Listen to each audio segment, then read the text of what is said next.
in a low trust environment, you are 10 times more likely to look at disagreement as something that's unproductive, you're trying to avoid it, you don't think that it's going to help, than in a high trust environment. Welcome to Your Intended Message, the perfect place for leaders and promising professionals who want to convey the intended message for greater success.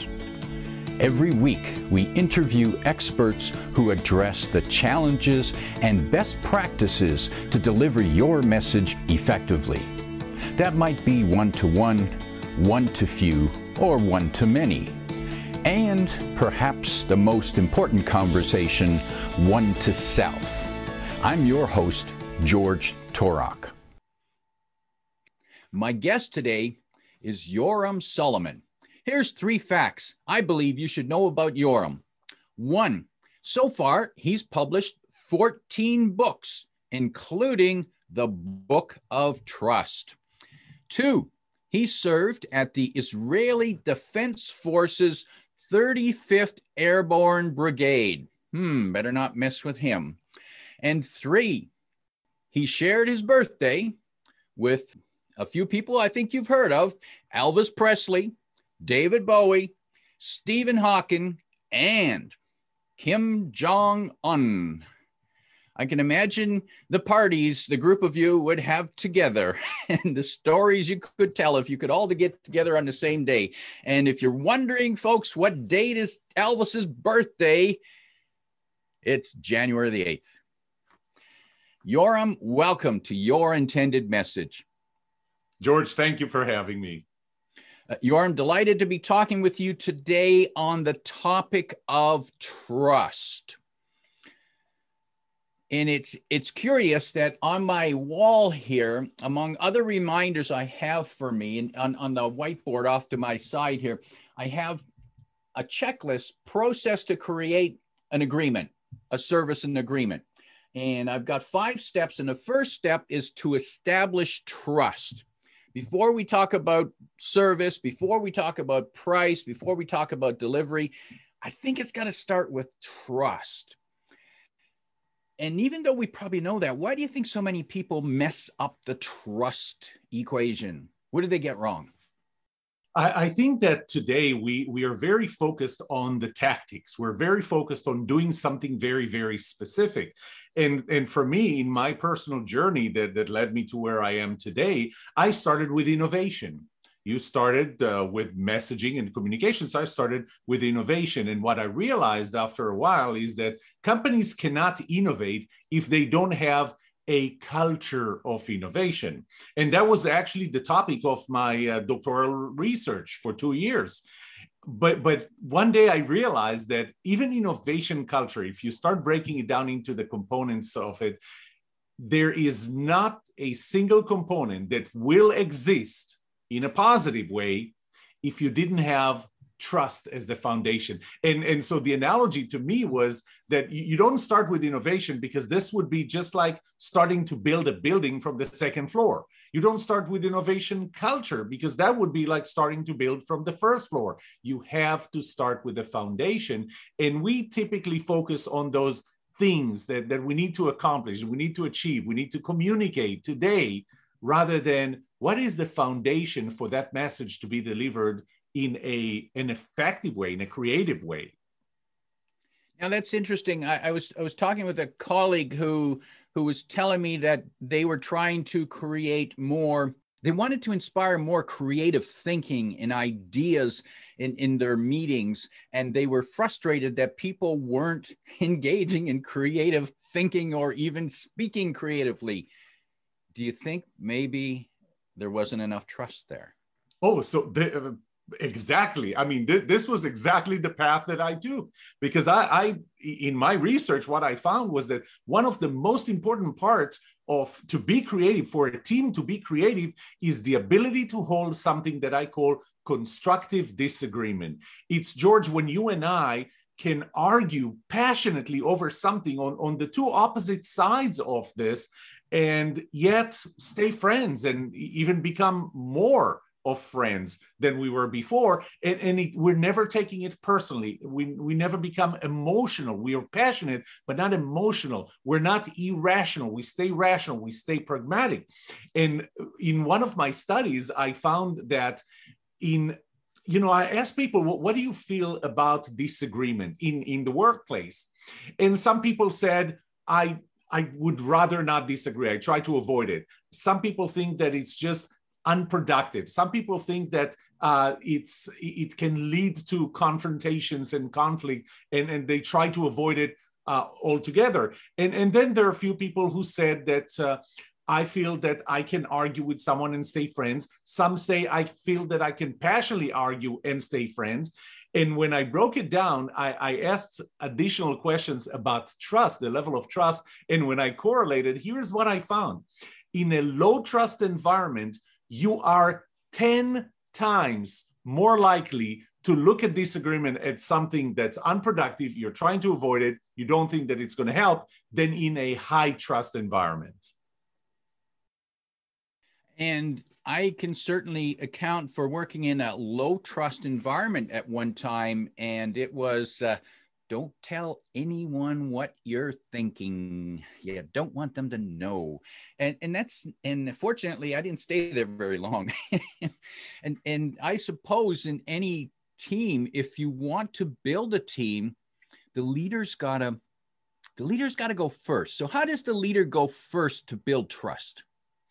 I think it's a question not only of the leader, but in any relationship. Because you see, the level of trust that you have in me is the product of your trustability, your willingness to trust other people, and my trustworthiness. There's almost nothing that I can do about the former, your willingness to trust people, because, we're the sum of our experiences. You're the sum of your experiences, George. But I can do everything I can, anything about my own trustworthiness. And so I have a certain level of trustworthiness. Now the question is, how do you start? Where do you start your level of trust in me? You can start at exactly my level of trustworthiness, and that's where it's going to stay. You can start at 0. And when you start at 0, there's something I should add. By the way, I wrote the 8 laws of trust in the book of trust. And one of those laws is that trust is reciprocal. And so I want to explain this to explain how does the leader start. So trust is reciprocal. We like to think of trust being reciprocal in that if I'm trustworthy, then you are going to trust me. Trust is reciprocal, but it actually works the other way around as well. If you start by trusting me, if you show me that you trust me, I will behave in a more trustworthy way because I would feel that I need to justify the trust that you have in me. So as a leader, or even as a team member, you can start at a low level of trust, at a level of trust that's lower than my trustworthiness. Here is what's going to happen. I'm going to feel that you don't trust me because really that's the message you communicate to me. That's your intended message, whether you like it or not. So you communicate to me that you don't trust me that much. And therefore, my level of trustworthiness, at least in our relationship, because trust is also relative, it's unique to every relationship, my level of trustworthiness will start declining. However, if you start at a higher level of trust, at a level of trust that is higher than my real objective trustworthiness, I will start behaving in a more and more trustworthy way to justify the trust that you showed me that you have in me. So my answer to that, and Ernest Hemingway said it the best way to know if you can trust someone is to trust them. Best way to know if you can trust someone is to trust them. Now that's Ernest Hemingway, not me. That is something to think about. Now, curious. Now, here's an incident that happened recently with my dad. He took his truck in to have the brakes done, and later he discovered that they weren't done properly, and he went back, and the shop foreman didn't seem to take him seriously. And my dad related this to me, and his comment, which I thought was curious, was, well, you can't trust anybody these days. Is that a typical reaction when one feels that their trust has been misplaced? I'm so happy that you asked that question, because in another survey that I did, I actually wanted to see, I did in one of my surveys, one of my first surveys when I started researching the topic of trust, what I found was that when I asked people, what is the most important quality for you in other people? And I gave them 6 types of people: your boss, your employee, your peer, a salesperson trying to sell you something, your government representative, or your spouse. And I asked, what is the most important quality? Number one, with 61.2%, was trustworthiness. It was more than the next 4 combined. But, on salespeople or service people, where you have a financial interaction with, that was the highest number. It was 77.6%, if I remember correctly. And I wanted to know, what? Are you willing to put your money where your mouth is? You're telling me that the most important quality for you in salespeople is their trustworthiness 77.6% of the time. 3 out of 4 people, when they were asked about the salesperson, trustworthiness was number 1. So are you willing to put your money where your mouth is? And so I did another scenario, and I asked people, and we took something that would probably be just about the ballpark or order of magnitude of what your father's experience was, about a $10,000 home renovation project. That was really my survey. It was a home renovation project. And I gave them the scenario. I described 2 salespeople trying to close a deal with you. And one of them came in. He's the owner of his business. He's been in business for 20 years, good reviews. I kind of built in all of the components of trustworthiness. Then I talked about the interaction where he was really listening, was really giving advice that was clearly given to give you what you need rather than me, what I want to get out of you. And that was one. And the other one I described as, unfortunately, a little more typical, which is, I'm in it for the money, I'm in it for the commission, and I want to go in and out, and I'm going to maximize what I make out of it rather than what you get out of it. So I described these 2, and one of them, obviously, without really saying it, one of them was trustworthy, the other one was not.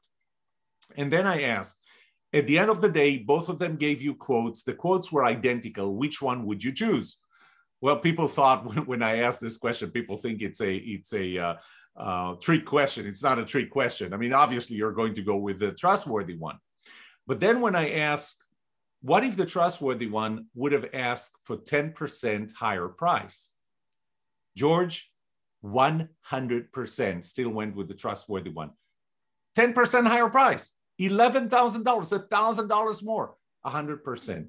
Then I asked, how about 20%? Well, at 20%, now we were down to 54% would still choose the trustworthy one. 44% would say it's still going to be one of them. I need to ask more questions and understand more. Not a single one said, I'm going to go with the untrustworthy one, even at 20%. So I continued to do that and built on it. And I reached an interesting number. And I'll put that in a statement. A trustworthy salesperson would be able to sell the same product or service for 29.6% higher price and still get the deal. This is how important trustworthiness is. I better raise my prices. First, make sure that people see you as trustworthy. Make sure that you work on all the 6 components of trustworthiness.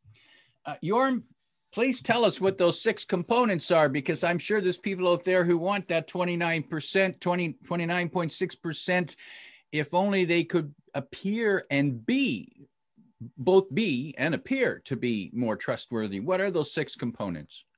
I'm so glad you asked. Actually, I didn't even know that you knew about the 6 components. Of course. So I look at them as, think of 3 of them as your brand and 3 of them as what happens in an interaction. Because there's part of it that's your brand. And your brand has 3 parts: your competence, the level of shared values that we have, you and I. And this is why trust is relative, because you and I may have shared values, certain shared values that you may not have with somebody else, or I may not have with somebody else. So competence, shared values, and fairness or symmetry of the relationship. Those are, I would call them the brand components. But then there are the transaction or interaction components. And the first one is the positivity of the interaction. I mean, think about your father going to that store, and what did he get, or what did he hear, or how did the person at the store treat him? That ranked pretty low on positivity. By the way, positivity is made of two subcomponents: the level of BS that you bring into that interaction, and the level of empathy or self-centrism, which unfortunately a study showed that in the last 51 years, the level of self-centrism in 78, I believe, 78 countries increased by 12%. Now, you may say that 12% is not a lot, but in English-speaking countries, that level increased by 69%. 69%. We're 69% more self-centered today. So the positivity of that interaction depends on how much BS do you get from the other side, or do you give the other side, and how self-centered versus empathetic they are towards you, or you towards them. The second component is the amount of time. You know, we rely on very short interactions. Well, in short interactions and very infrequent interactions, we don't build a lot of trust. Longer interactions, more frequent interactions, we build more trust. And it's amazing to see how, as time goes by, you start building that level of trust, even with people you don't agree with ideologically. Or the third component is intimacy. And by intimacy, what I mean is, you know, get away from sending text messages, get away from sending emails, talk to a person, let them hear your tone of voice. Even better than that, let them see your body language. So to me, a first meeting, I always prefer a first meeting, whether it's me selling something or me buying something or any other interaction, me supporting a candidate who's running for city council or school board or anything else. The first meeting, I try to make sure that it's in person so that they can see my body language and I can see theirs. Those are the 6 components. So the 3 brand ones: competence, shared values, and fairness or symmetry of the relationship. The 3 interactional or transactional ones are the positivity, time, and intimacy. Yoram, in order to have a trusting relationship, do all 6 of those need to be there at some level? So first of all 6 of them are there, and we are judging whether we do it consciously or subconsciously. We're judging all 6 of them. You know, I'm glad that you asked this. I'm going to show you something in the background. I wasn't planning on showing in the background, but these are my, this is my mathematical model for those 6 components. So I'm going to take it off. It's all in, obviously, the Book of Trust, or the Book of Trust, but there is an interaction between them. And I even explain in the book what is the interaction. If one of them is on 0, it doesn't mean that I'm going to have 0 trust in you. I'm not going to have a lot, but it's not going to be 0. And so there is a combination of them that we're shooting to optimize or to maximize to increase the level of trust. In the workplace, during a time of crisis and or change, trust I imagine has got to be more important, but yet that's probably the most difficult time to establish trust. Is that fair? It's fair, but how about if I give you a trick on how to, especially at times of change, especially in times of a transformation in the organization, how you build trust?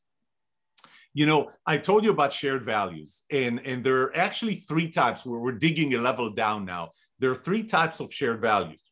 There are universal shared values. Universal shared values are universal. I mean, nobody's going to trust somebody who lies to you intentionally and knowingly, right? You're not going to trust that person because that person is a liar. That's universal. There are personal shared values. So, you know, unfortunately, a lot of politics gets into the workplace. And if one person is a Republican, the other is a Democrat, there's not a lot of trust or love between them. And that's a personal value.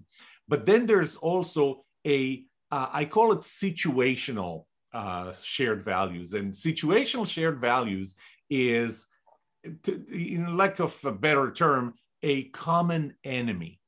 Okay, there is a common enemy. And, having served in the military, the definition of enemy is very, very clear.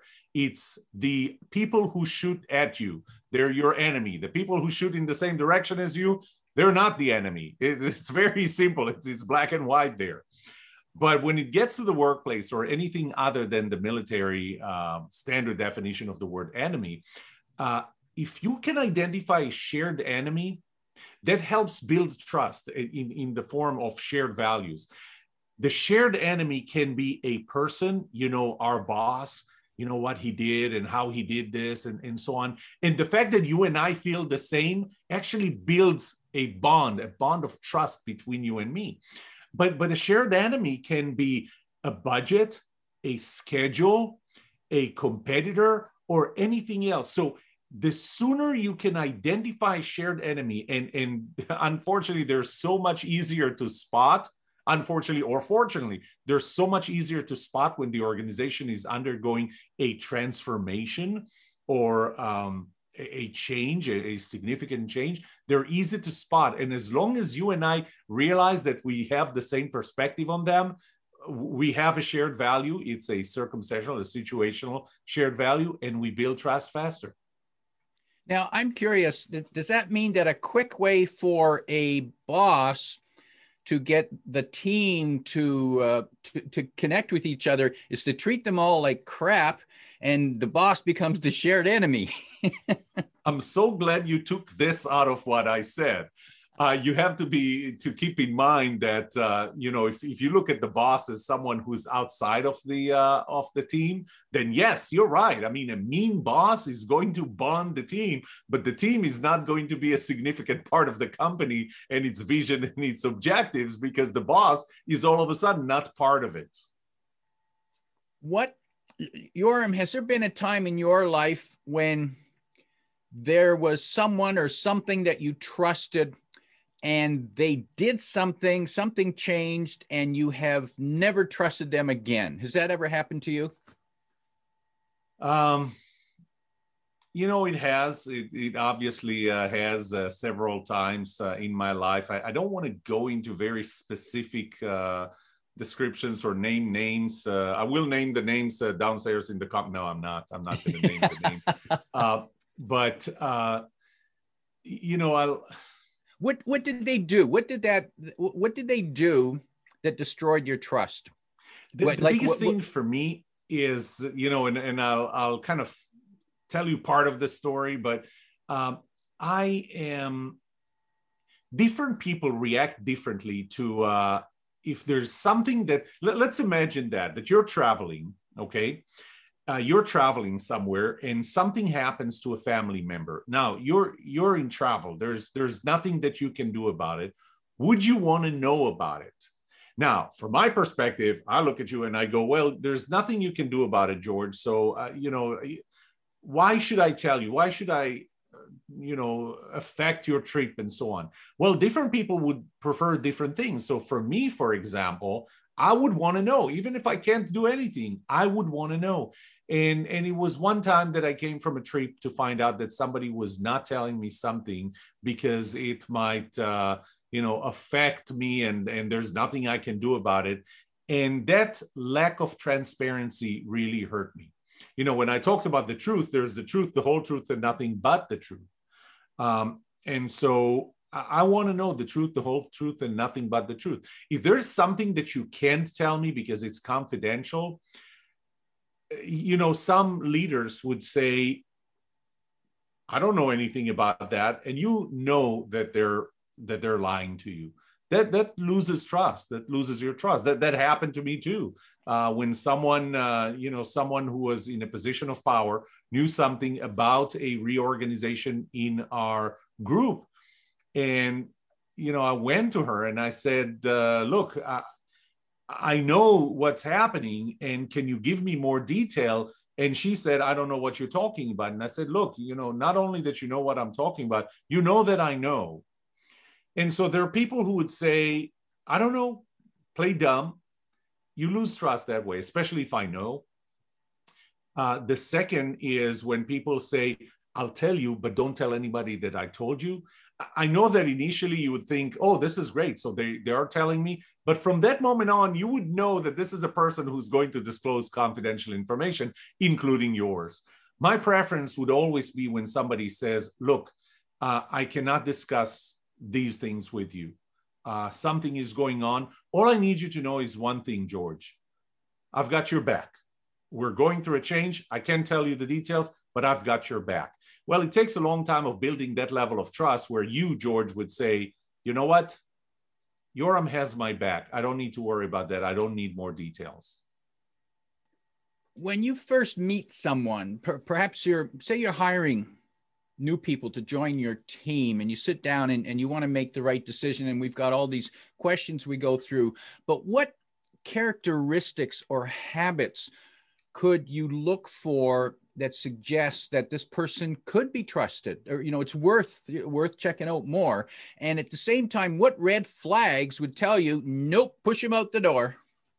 Well, they're the obvious things, right? I mean, you want to know that that they're competent in what they do, and those are the type of things that can be objectively measured, and simply by checking references and what other people said and so on, people that you believe will tell you the truth.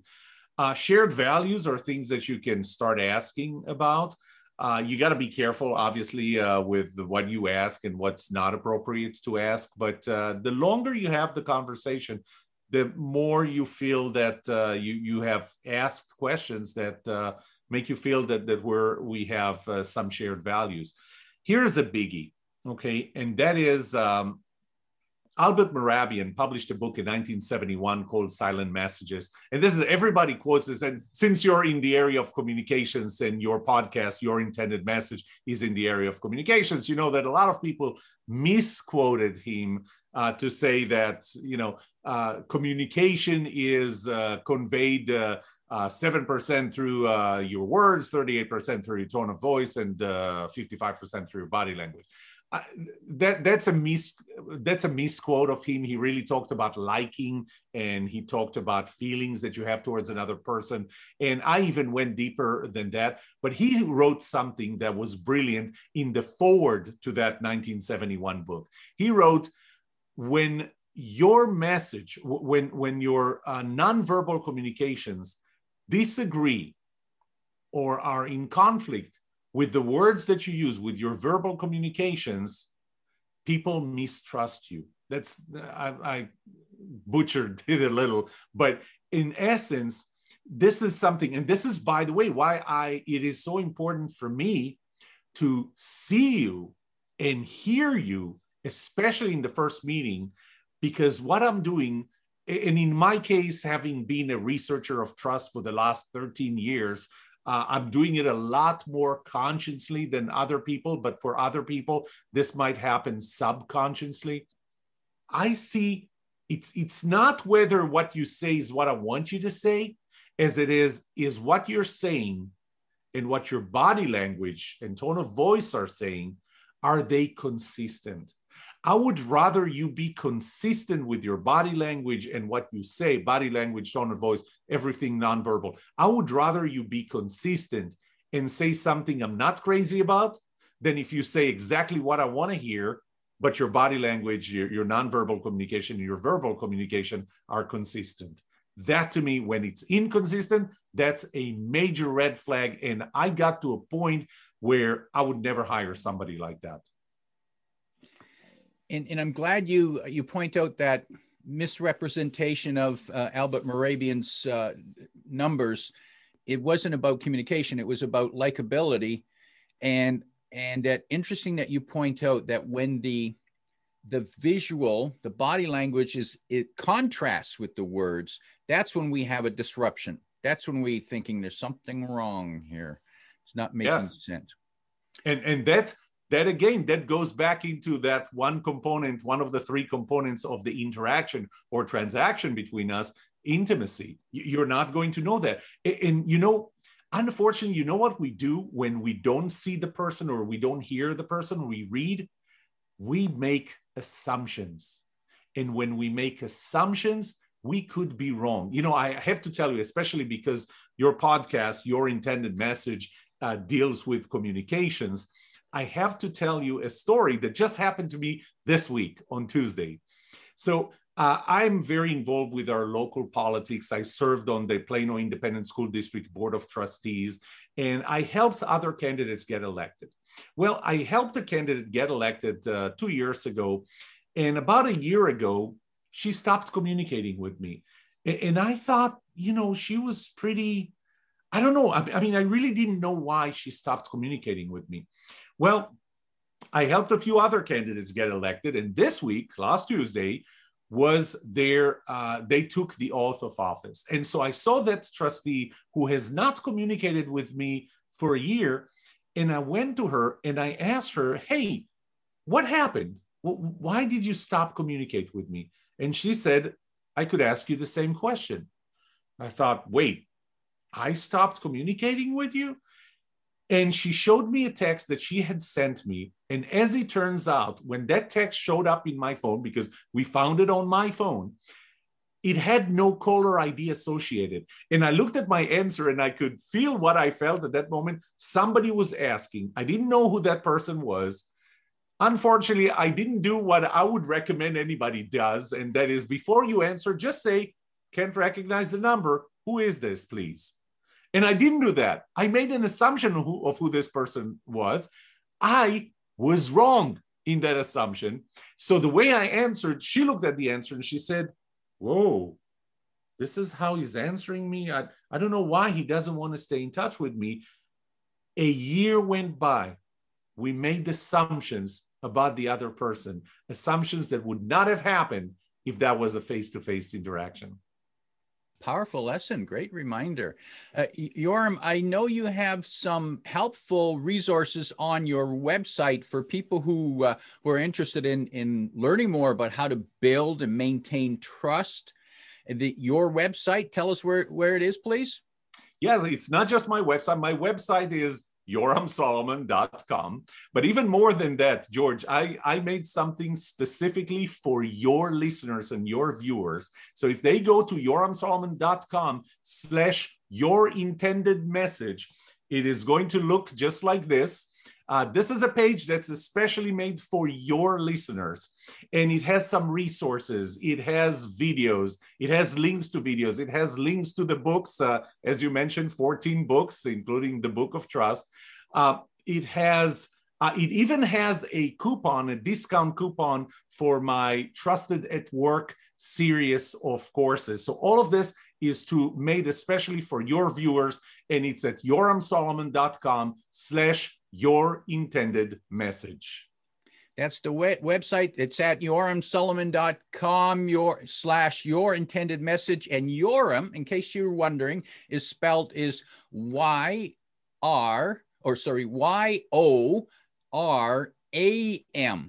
And so it's Yoram, but it's said Yoram. And that's yoramsolomon.com. Yoram, before we wrap up, what advice, if you could give people 1, 2, or 3 tips of what they can do to enhance trust within their workplace? So I'm going to go, I wrote 3 points for you.